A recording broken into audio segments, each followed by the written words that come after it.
Hello and welcome back. Eric Rozenberg. Nice to see you again this month. And then we go again. It's always funny when I start it. It says when you go live, you're live. And then after a few seconds, it says it starts counting. So it's always confusing. Anyway, good to see you, everyone. I'm Eric Rozenberg. For those who don't know me, I am working in the hospitality industry and ticketing industry. I've been an entrepreneur all my life, and I'm happy to share a little bit of my experience with you. And without further ado, let's dig into the questions I've received for this month, a question that you are asking yourself. The first one comes from Nadia Savyuk. Nadia says that she lives in the Chicago land area and want to go off on her own to a bigger salon and rent out chairs of suites. Only problem is I'm not showing enough of my money to buy something on my own just yet. I was wondering, what do I have to do to get there? Open a bunch of credit cards under my name. My answer to that is no. Don't start digging the hole.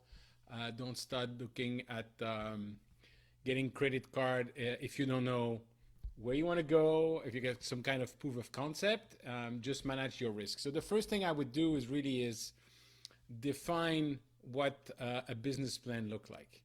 Look at the location, because obviously in your craft it's extremely important to find the right location.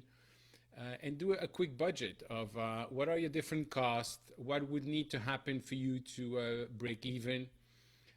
Test maybe the market, see how the people there, who's going where, and basically define in your idea of the business plan how many chairs you want to have, what would be the right pricing that you would do, how many people would you need.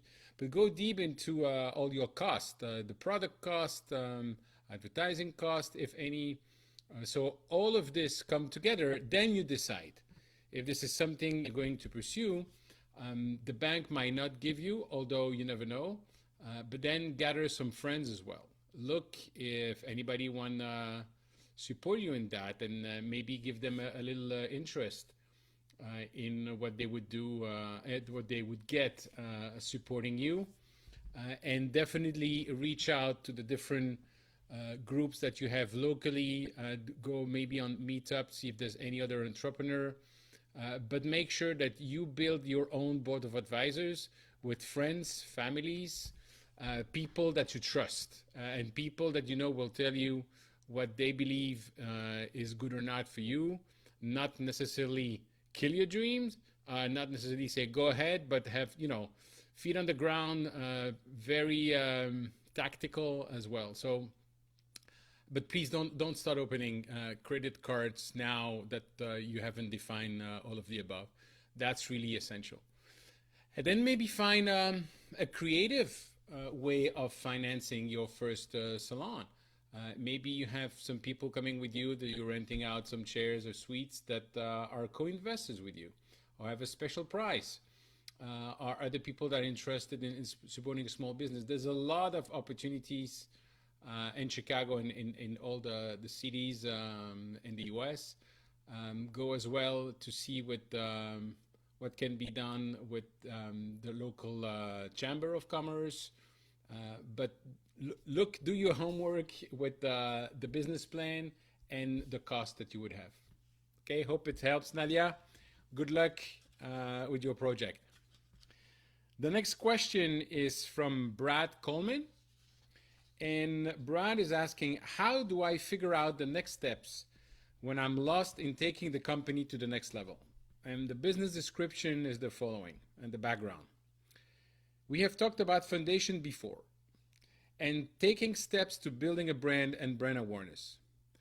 I feel as of right now, I'm just starting to get traction with my target audience, meaning followers on social network, people interacting with me online, feedback on my products, face-to-face interaction at shows where I get all good responses and reactions. Congrats. As well as sales starting to pick up and people wearing my apparel. How do I know what the next step is, or should I keep doing what I'm doing and slowly continue and let it all fall into place? So what Brad is doing, it's a luxury auto sport apparel fashion brand that creates and design apparel for the auto enthusiast while incorporating carbon fiber into the design. So Brad, going to the next step means that you have a plan and you know where you are on your plan. If this is not the case, if this is the case, we're going to talk about it in a second. If this is not the case, please go back to the drawing board. Sit down, block few hours in your calendar and write down the plan that you have for your business. Where do you see yourself in few years? Where do you see yourself in 5 years, in 3 years, in 1 year? And compared to where you are today, what would need to happen? That would be the first thing really, to decide how to go to the next step. At the end of the day, you need to paint a clear vision of how you see you and your business doing in few years. You can pick 2030, that's 9 years, or you can pick 5 years, you can pick 3 years, a minimum 3 years. Have this vision. Think about the different approach you're going to have, but think about how do you see the business? You wake up in the morning, you go to, where is your business located? How many people are working with you? How do you, how your day goes? What are you busy with? How many people are helping you? What are the customers saying about you? What are the other people in the industry saying about you? What are your local media saying about you? Really block some hours to go deep into defining how you see your business in the next 3 years at least. Then you go back and say, okay, where you are today, what do you need to delegate? Because at the end of the day, you have 24 hours. So you're busy now, make the list of all the things you're doing today. And for each of this item on your list, think about what can you stop doing that is not needed? What do you want to keep on doing yourself? And what are you going to delegate? And think that every time you delegate something, it's free up time for you to focus on what you do best and on developing your business. So all the items that are in the column delegate, you start looking how you can group them, delegate them, find the right people, see how much they cost. So you already have an idea of how much you will be investing in order for you to go to the next level, in order for you to go to the next step.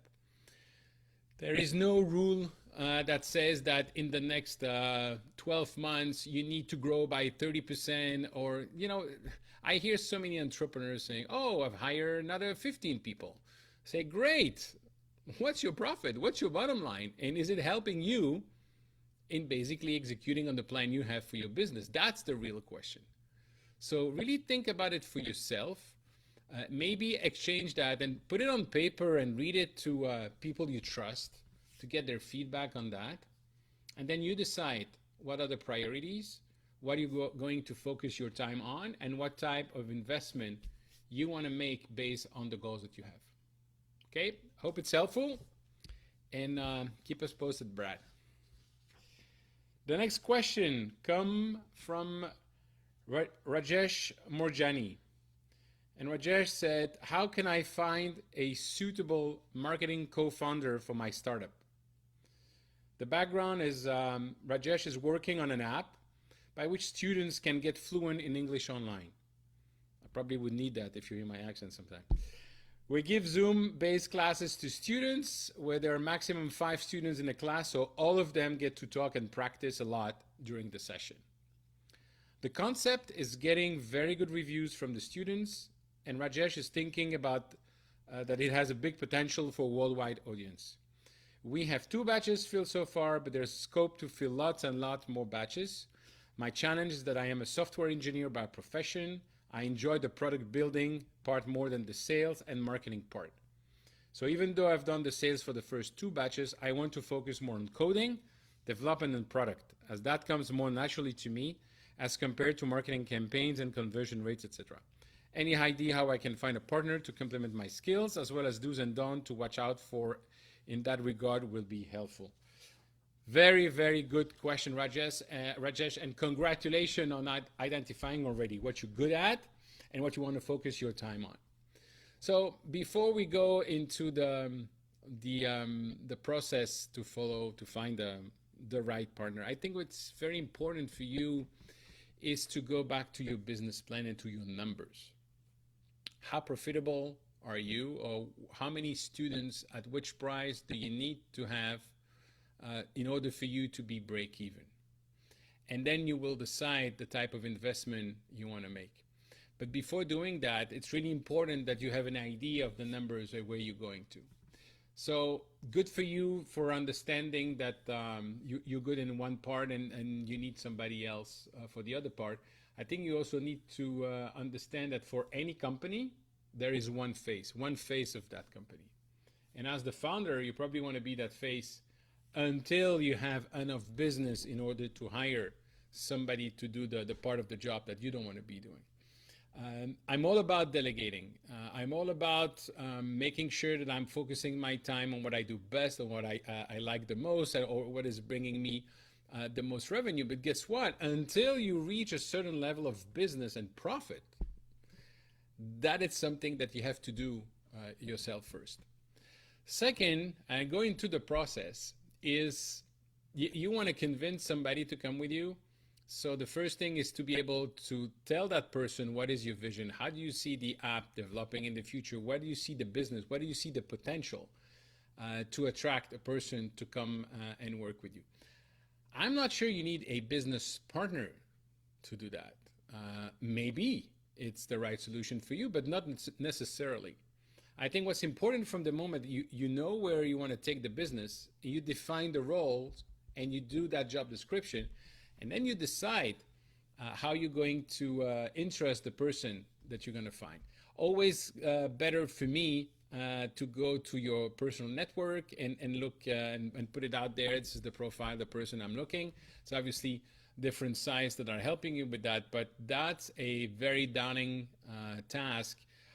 And you're not going to know if that person is the right person or not. And that's a very important one. So I would definitely look at the beginning of not necessarily giving shares or not necessarily giving everything out of the gate, and probably define a number of months that you're going to be working with each other. What would happen at the end of those months if the tryout, if you want, is positive? Because it is like a wedding. You're going to be working with that person. You're going to be talking to each other every day. It has to be very clear who is doing what and what are the different roles in order for you to develop your business and be happy with that. Most importantly, before you look to find another person to help you with sales and marketing, as you already have 2 cohorts, I would go back to the people that are actually your customer right now. Not only for testimonial, but for sure for testimonial, but also to ask them, how was their experience? How did they get in touch with you? How was the experience with the app? What progress did they make? Where do you think, where they think that you should be looking for in order to develop the business and get more customer? Those are the people that are your best ambassadors, and I could say, how it changed the transformation that they had thanks to you. And then back to finding the right person, then you can decide at which level of business or profit you will start interesting the person coming with you. That's another story in terms of business partnership. There's a lot of things that we can discuss over there. The bottom line is, think about the business, think about a fair way of, and you can benchmark that and research what would be the right way to interest that person. Make sure that that person is not getting everything from day one, for sure not. And last but certainly not least, make sure that you have a process so that you're going to test working with each other, that you're not just gonna say, okay, I'm hiring that person, my business partner, whatever, but you had the chance to really test how it is to work with each other. So I hope it's helpful, Rajesh, and good luck with your app. Going now to the next question from AJ. Hello, AJ. Good to see you again. AJ Kutz. The question that AJ is asking, how would you pursue an overdue accounts receivable with a client? Yeah, I've been there, trust me. A former client owes us about 1.5 months of retainer for work performed in good faith. I've pursued this for about 2 months, and they haven't responded to any inquiries. In insight, I should have carried on in good faith for nearly that long before ending the retainer. But I was caught off guard because things were running well, it seemed. What do you do in a situation like this? I was going to say you hire some hitmen, but no, I'm kidding. So, first of all, you look back at your process. What would you have done differently? Because if I look at the experience I had in the same situation, those are people I've been working with for months, sometimes for years. So it's really unpredictable, this type of situation. The way you could be looking at is how you do the invoicing. So you can say, for instance, it's going to be the first 3 months, that's the amount, and then we pay whatever when you agree with that. But after the tryout period, then I'm going to be invoicing you in advance. Excuse me. You can decide to invoice a month in advance. We can decide to invoice 2 or 3 months in advance. That's up to you and how you get the relationship with the customer, but not invoicing after. That's the first thing. The second thing is be able to monitor that. And so I think it's very important that you have this personal contact with the customer about the invoice. Say if they're not paid, hey, listen, I'm not sure you received it, but I haven't got the payment yet. And you have some kind of warning for yourself. You don't want to go hard on the customer because that's going to obviously affect the relationship. But on the other hand, it's your job. It's your value. You're helping people. So especially if you're on a retainer, it's very important that they comply with the timing, if you want, of the invoice. Third thing is to look at the contract you have. What are the penalties that you're entitled to?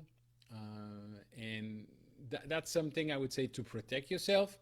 I personally hate when I have to go to that part of lawyers and stress and everything. So I know it's frustrating. The best thing I would do, I'm sure you've done it already, but if not, it's to try to talk to the person, have the conversation. Best is always face-to-face, then it's Zoom, then it's phone, and then it's email.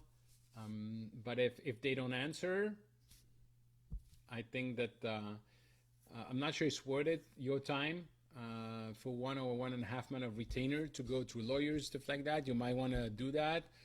You might want to do it with a lawyer that would be paid only on contingency. But I'm personally on the, I would say the choice between looking to be paid a month and a month and a half of retainer on one hand, and on the other hand, all the aggravation, the time you're going to lose, the stress, the lawyers, the costs and everything. If you reach a point where you say, you know what, this customer is ghosting me, or they're not paying, or they're lying, I would say that the best thing for you probably in the long term is to fire that customer, and making sure that for the next one, you maintain that relationship from the beginning, and you agree on the payment terms. And you can actually share, the reason I'm asking this, or the reason I'm doing that is because I've been burned in the past. I'm somebody who trusts very quickly. I'm somebody who likes to work in good faith with people. But I also have a business, so I have to make sure that I'm protecting that business, which is why I have those clauses, blah, blah, blah. Okay, AJ, hope it helps. I know it's frustrating. Trust me, I've been there, and more than for a month or a month and a half of retainer. But that's also, unfortunately, how we learn, and I'm sure you're not going to find yourself in the same situation in the future for sure. Bye for now, and I'm sure we'll hear another question of you from you in the future. Curry Stevens. What and where would you go if you needed to write an elevator pitch for your business, and how is that different than creating your sales pitch? And what Corey's saying, let's sell media license water ionizer. It is used in hotel, restaurant, hospital. It produces different types of pH. And basically the technology has over 64 plus uses. There's also another stream of lucrative income for businesses and save them money on cleaning products and plastic water bottle. I need help presenting a clear message on what I do on my LinkedIn profile, as well as on my other social media platforms. So, very, very, very, very good question, Corey. First of all, the main difference for me between an elevator pitch and a sales pitch is the following. The elevator pitch is something you're going to say, take the name. You are in an elevator, you're meeting someone you don't know, and you have the time of the ride of the elevator to basically convince that person to further the conversation with you. So starting to give all your sales pitch at that moment is absolutely not helpful. The elevator pitch is basically telling one or two sentences that are going to go, oh, really? How do you do that? Oh, I'd like to know more about it. That's what the elevator pitch is. That's the same thing you go in a cocktail. People ask what you do. So the first thing, don't go into what you do first. Always ask the other person what they do. Always ask question to the other person. Up to hopefully that person would say, what about you? Or what do you do? At that moment, that's when you do just the elevator pitch. And for instance, when people ask me concerning the coaching part of my business, what I do, I said, do you know Yoda from Star Wars? If they say no, I have a problem and probably not the right person. But they said yes. I said, I'm Yoda for business owners. And that's the only thing I said. It's make them smile, and most of the time say, oh, really? What is it? What do you do exactly? And so I obviously speak about Yoda and speak about what I do and the different approach. So that's the elevator pitch. It's the 1 or 2 lines I said, this is what I do. Obviously, it's very important to think about it. It's not going to come to you in 15 minutes. And there's a very good book you might want to read, which is called Story Brand from Donald Miller, which basically giving you a process for that, but it's full of great examples. So that's the elevator pitch. Now, the sales pitch. I always ask people, how can you give a sales pitch if you don't know what are the pain of the person in front of you? Especially when you're telling me that you have 64 plus use, I would look into segmenting those 64 plus use in maybe 4 or 5 different buckets. And then for each bucket, define what you think that the use of your product, what type of pain is it curing for your customer. And so you have 4 or 5 different sales pitch. In other words, validate first. Is this something that you are encountering? Is this a problem that you have? Is it something that it's costing you money? Is it something? And people say yes, yes, yes. And then you say, okay, with the product, this is what we're solving.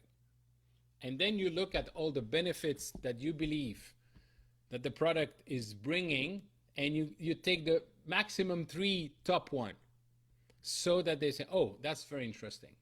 And then you can go deeper into the processes, into how they work and how they can use your product. And that's really the main difference between the elevator pitch and the sales pitch. And the sales pitch, to me, you should not have only one. You should really segment the different use that you have of your product, and then define what would be the key point you want to mention. If when you've used the elevator pitch, people ask you already how you do that, that's where you bring the information. Hope it's helpful, Corey. And again, would love to hear about you in the future and the progress you're making. The next question comes from Sean Drumgo. And Sean is asking, what are effective ways to market and sell to franchise organization as a vendor? Sean has a business that works with companies, organizations to manage their energy procurement in the US and Canada. We will perform an energy needs assessment based on site specific business data. And Sean is targeting franchises to maximize the ability to scale When applicable, we can also do feasible studies to provide complete managed facility services, including solar opportunities. So Sean, how do you sell and how do you market to franchise organization as a vendor? First of all, there's all the the trade shows where you have the franchise that are exhibiting. You definitely want to go there and visit and maybe exhibit on some stage, but at least go there, observe and see what the different franchise, how many locations they have, and which one would be interested by your product and services. The second one, really, it's to understand the buying process that all those franchises have. So you have usually the master franchise that is buying some specific services, and selecting the different vendors that the people that are franchisees are going to use. In your particular case, it's obviously local, and it's something that would be interesting a lot of different brick and mortar franchise. So the first thing for me is to find the right person at the master franchise level and understand their buying process. And then just ask them, how do they select the vendors? Or is it something that you have to go to every single location and help people? On their end, they will want to know what are your references, what you've done, how you're going to serve their franchisees. Do you have the size to do it, or do you have the network to implement that? And that's before scaling. That's they would want to know. Then they're probably going to take one or two flagship, if you want, or a sample location to work with you. Always keep in mind how they are buying the process, the processes, the benefit you're bringing, and how you would then sell to other franchisees, because those pilot will become your best ambassadors as well into the different franchisees in the network. But go first at the master franchise, understand how they're structured. If you take any franchise, they might have some people that own 5, 10, 15, if not more location. I have a friend who owns over 150 locations from the same brand. So it's really understanding how they are structured, how they are buying, and what would be the benefit from the franchisor to the master franchise. For them, it would be obviously being able to serve their franchisees by working with a vendor, having a financial interest, making sure that he's helping their franchisees, and obviously that you have all those reference to work with them.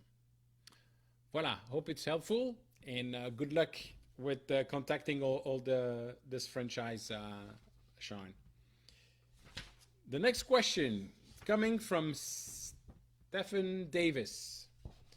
And Stephen asks, do you let your executive virtual assistant read your email? The answer is yes. I've heard many business owners, CEOs allow their EA or VA to read their email. In theory, it would be great to have someone read sort your email, but how does it work in practice? Do they read your email and delete the ones that are not relevant to you? Do they respond to emails on your behalf? Do they add items to your to-do list? How do you know if they deleted an email that was important or did not respond to an important email? Is this a task that I should delegate or keep doing myself? I run a PO and HR consulting firm and receive around 100 to 200 emails a day. Of these emails, 25 plus are actionable in a day. So that's not one question. We're going to go through it, but it's several questions.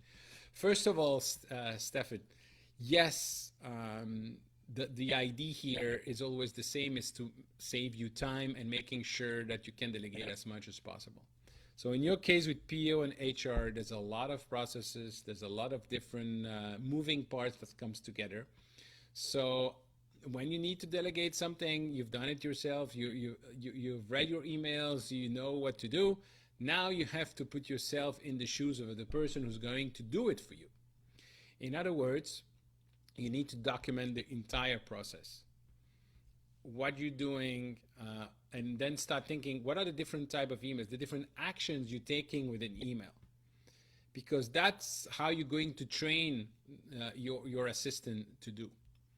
It might be delete, it might be forward to another person, it might be action and who is supposed to get that email and do the action, but also if there's a forward to somebody who's responsible for the action on that email, how do you follow up with that? How do you make sure that it is done? So all those aspects, probably not the most exciting part, and actually the most crucial so that you can delegate that. So I'm going back to all your questions. How does it work in practice? So what I said, you define the process, you define the actions that it has to be done. The reason is, if for whatever reason you don't have the same assistant in 6 months or in 2 years, you don't have to reinvent the wheel anymore, and you have all those processes that have been documented and improved on the way. Do they read your email and delete the ones that are not relevant to you? Yes, and that's part of the process. What you say, okay, all those emails, topic is this, or if it's to ask me to do that, or you can say delete it, or you can say answer standard message. For instance, they would send an email and ask you to speak at the conference. You might decide that in general that the type of thing that you do to develop your business, or you say, no, I'm just focusing on my business. And on that note, I have a friend in the speaking industry that still have this email that he wanted to invite Steve Jobs to talk. And the answer of Steve Jobs was, sorry, I'm busy developing the next big thing. I'm not doing any talk. So again, for any email action that you decide what should be the action, you tell your assistant, for that type of email, this is what you do. Then, do they respond to emails on your behalf? It depends. It depends on the process. It depends what you have decided. In the idea of delegating as much as possible, that it's definitely something that I would be looking at. If they do so, you have two options. They respond on your behalf, or they would sign saying whatever name on behalf or personal assistant to. In general, that's the type of answer that can be given for something that is not too personal, or something that is not, some people would be stupidly, but some people would be, some customer would be offended if it's not coming from you. So you need to decide in which case it's that assistant is answering for you, or in answering with saying on behalf of. So that's for the, do they respond to your email on your behalf? Do they add items to your to-do list? No! That's the idea, that they don't, unless, of course, it's part of your responsibilities. If it's signing a contract, or if it's a very important business decision that needs to be taken, again, this is something that you define. If you have this or that type of email, yes, it's for me. If they can create a specific inbox for you, or forward it to another address that you need to do, that you need to follow up with. But that's really, again, you are defining what they're supposed to do for you so that you're saving time on it. Do they add items? Do I just answer? How do you know if they delete an email that was important or did not respond to an important email? You don't always know. It's a risk. It's human. It's not a machine. That can happen. As long as it's not happening twice, then you can correct that. I believe that if it's important, and if they haven't answered it, or if they deleted it, somehow the person who wants to talk to you is going to resend you an email. And then they're not going to miss it anymore. Have you seen the below? I haven't still get an answer for you. So that is something, it's a risk, fine. In all fairness, how many times did that happen? Not much. So it's always a question of understanding what has been done or not, taking responsibility. So I have a case with my assistant that something happened. I'm not going to go into the detail, but basically a mistake was made. She took ownership of it and apologized and said, okay, I was not happy at all. And as long as it's not happening, that's how I look at it.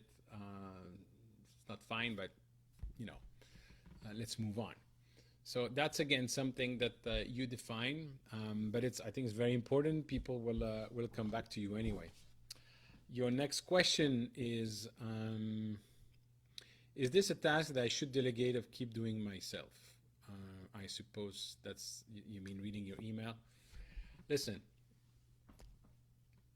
at the end of the day, you have 24 hours in the day. And if you're getting between 1 and 200 emails per day related to your PO and HR business, my guess is that you can classify the type of email you're receiving. Is it a new prospect? Is it a question about some payment that's not been done, about extra time that has not been incorporated, or that your customer needs to fire somebody? So I would map all the different categories of email and then go into it. What are the actions that needs to be taken? And at the end of the day, when you have this entire process in place, then it's the coaching and the training. You need to go through your inbox with your assistant and first explain each email what it is and what you would want to do, and this is what the process is and what are the different decisions to be made, and then let him or her do it. So the next email, so what would you do with that and why? And then, progressively after a few days, that person will be able to take over and will always have questions. At the end of the day, it's the balance between never hesitate to contact me if you have a question, or stop contacting me systematically for small details where you should be able to take ownership of it. Okay? So that was a long answer, but there was a lot of questions as well from Stephen. So here we are.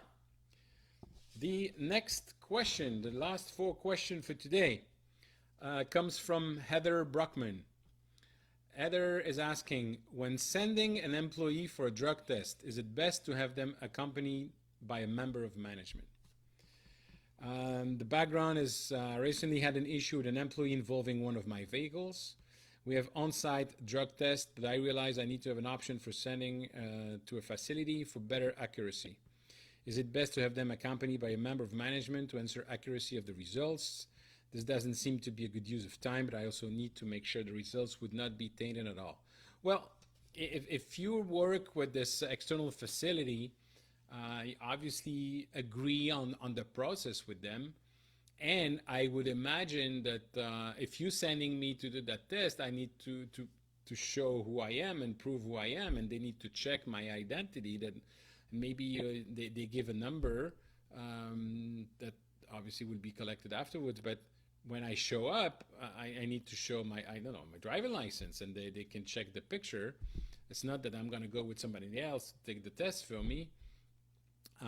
That's the process to be put in place. So from that moment that you're working with an external facility that does that, I don't see the need for management to accompany that person. At the end of the day, that's the job of and the process of the external facility you're working with. So I know it's a very touchy item. I would definitely look and ask the question with your HR department or the PEO company you're working with. And make it clear to everyone about the process and why you're doing it. The other thing you need to check as well is where you're operating. So I don't know where you're operating, Heather. I know of some friends that, with all this legislation about marijuana that evolve, you have some state that were forbidding it and other that allows it. So if you're in Texas, for instance, if I'm not mistaken, it's forbidden. But if you go to Colorado, you can smoke. So what if you have an employee who's based in Colorado and for whatever reason needs to go to Texas or reverse? So those are the things that you need to be watching. And the rest, again, it's focusing on safety and on the image of the company and making sure that your employees understand that. and your external vendors knows the process and is involved with it to make sure that they're validating the identity of the person coming. Okay, hope it's helpful, Heather. Next question from Monica Redleaf. What are ways to validate your business ID? Good question, Monica. I'm trying to validate a business ID, which is some type of ring and or bracelet to identify available single people looking for love out and about in their everyday lives. My original plan was to get feedback from 100 people, and I haven't been successful, I suppose, because I haven't been unsuccessful at reaching 100 single people. Any fast yet effective ways to move forward? First of all, fast is not always good. And as one of my mentors used to say, sometimes it's urgent to wait. So validating your product before anything is extremely important. I'm not sure how you were reaching out to the 100 people. Neither am I sure that you need to have 100 people, but obviously you need to have a certain number of people to whom you can ask feedback. Now, there's two things that I would like to recommend for you in terms of validating your business idea. But they all come back to this one question. And the question is the following. What would need to be true for you to pursue this opportunity? Let me repeat that. What would need to be true for you to pursue this opportunity? If you define what would need to be true for you to pursue this opportunity, then you're going to have a certain number of questions you're going to ask. The two tools I want to recommend for you. The first one is called the Business Model Canvas. Canvas, C-A-N-V-A-S. So originally it's a book called Business Model Generation that was written by a group of people led by Alex Osterwalder. And Alex was actually writing a PhD on business models, and it became his business. So if you Google Business Model Canvas, you will see a sheet on in front of your screen that you basically can print and start answering. You have different boxes. Start with the value proposition. Look at the different partners, different channel. It looks at the revenue, the cost. And basically you have one page with different boxes that you need to answer a certain number of questions that gives you an idea of your business model so you can test quickly. The second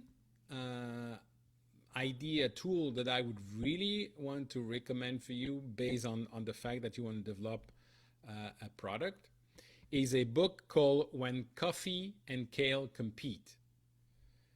Become great at making products people will buy. It's been written by Alan Clement.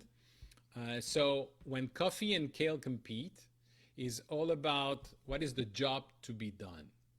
In other words, it's not building a ring or building a bracelet. That is the job to be done. The job to be done maybe is for your target prospect to change their life, to break the solitude, to find the right person, to go out of, I don't know, the depression, whatever it is. There's a job to be done. So by understanding that, and the book When Coffee and Kale Compete is extremely well done and explained that very well, you would come up with some of the questions. So you have Business Model Canvas giving you the framework of your business model, and then you have When Coffee and Kale Compete and jobs to be done that will help you ask the right question to the people before you develop anything. And there's great example as well in the book of people that were developing software. I think it was for groceries, but they basically ask a lot of questions and change where they were going with the software because of what was learned during that time. So I know you want to go fast. I know we all want to go fast. I do believe in this case, once again, it's urgent to wait. It's urgent to wait and validate that and look at those processes. Okay? Hope it's helpful, Monica, and good luck with the product. So the last two questions, excuse me, let me drink a little bit.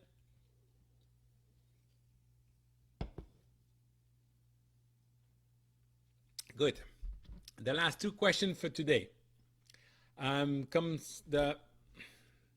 This one comes from Paulina Beck. What is the best order in which offer and rejection letters be sent out in? I just had the accounting manager that I was looking to hire reject our job offer via text. Everything looked good. She was ready to start. I have no idea what happened. I already reached out to the second candidate that I like, asking to set up a call on Tuesday. I'm looking to note the lesson on this. What is the best sequence to announce job offers? If I had to do it again, I'm thinking that I would notify the candidate I want to pick first and give them a deadline. Yes. If they accept the offer, then I notify the other candidates that the position has been filled. If they accept the offer and sign the contract. If the candidate rejects the offer, select my second choice and notify them. Yeah, absolutely. So that's especially today. I mean, I saw a sign yesterday that was saying the entire world is hiring now. Okay, so there's a lot of competition for good talent. I don't think that is going to go away.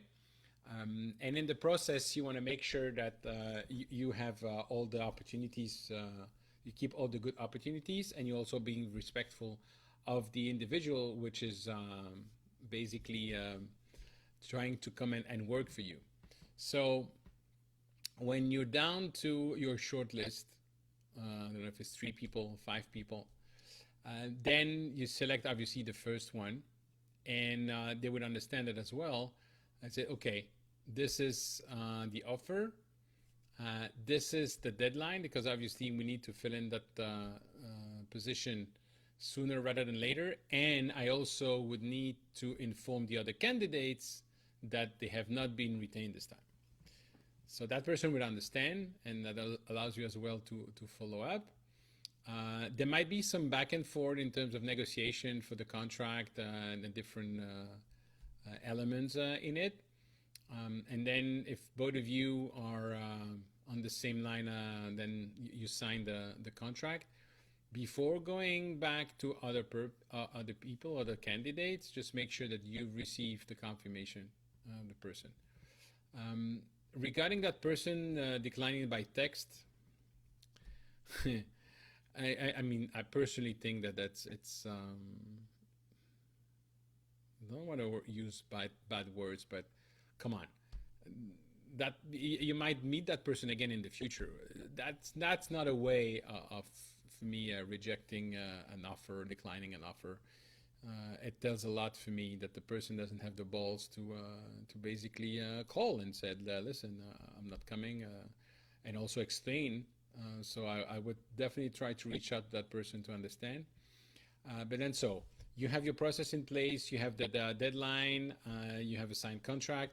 Then I would go to the other people as well, and not necessarily say, sorry, it's not you, goodbye, good luck. Because you never know what can happen. You never know if the person selected is working out, or you never know if that person, for whatever reason in their private life, will actually need to move on or change cities or do something else in the near future. So you want to explain to the other candidates why they are not the number one, and keep the relationship with them. And I would say, if I have a list of top 3 people and I've hired one, the 2 others, I'm still going to keep in touch with them. And I'm going to make sure that I'm looking maybe 3 months down the line, 6 months down the line, and listen, it's nothing new on our side, but we had a great discussion, and I just want to see how you're doing. Just maintain that relationship, because you never know what can happen. It's always good to have people on the bench. In other words, that whatever happened in the company, you already know that you have a list of people that you have qualified that you can make an offer to. Okay, Paulina, I hope it helps. And then the last question for today from Kristen Pitts. Kristen is asking, oh my God, a beautiful question. How do I learn to be happy in the present? Enjoy the journey. What Kristen said is struggling to stay patient. I want my 10-year plan to be here already. Things are going great and progressing on course, no issues. Yet I feel depressed and I'm broke. I want to be happier. Welcome to life. That's something, enjoy the journey, seize the day, carpe diem, that I can relate to. And trust me, I know how you feel. I have also some issues to live in the present and enjoy the moment, although, going back to what you say, striving to stay patient. If you have the 10-year plan, that's already, realize that most people don't have that. So yeah, I understand you want to be there already, but I think that one of the key to be happy is also to enjoy the process. Easier said than done. I get it, Kristen. Although, if you have your 10 years plan, it's also some excitement and some enjoyment in the journey. And if it was that easy, it wouldn't be as exciting as well. So you say your things are going great and progressing on course, no issues, yet I feel depressed and I'm broke. So things are going great and yet I feel depressed and I'm broke. Yeah, I'd read that and say, okay, so there's still things that not that great.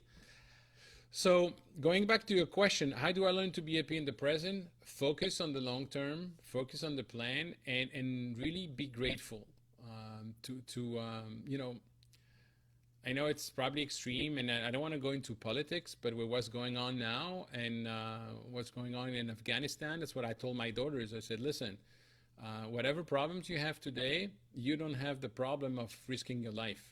You have the chance to go to school. You have the opportunity to love a lot of things.